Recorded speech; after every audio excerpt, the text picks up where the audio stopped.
naon ang word nga replace na sa libro gihapon nila na gi-replace ang Saturday into gitawag natong Sunday. Yes na. Sa slide number 11 chess ipakita nato ang mong libro.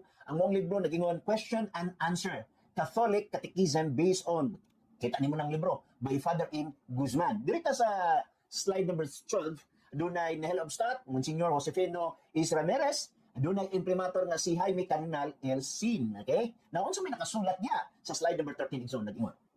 Tanaw nga ang green. Sana number 578. Why does the church commands us to keep Sunday instead of the Sabbath as the Lord's Day?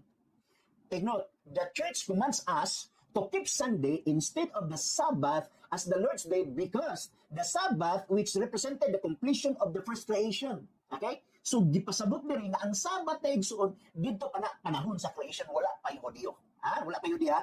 First creation has been replaced by Sunday. So, unsa gi-replace nila igsuon? Kinsa nag-replace igsoon? The Catholic Church.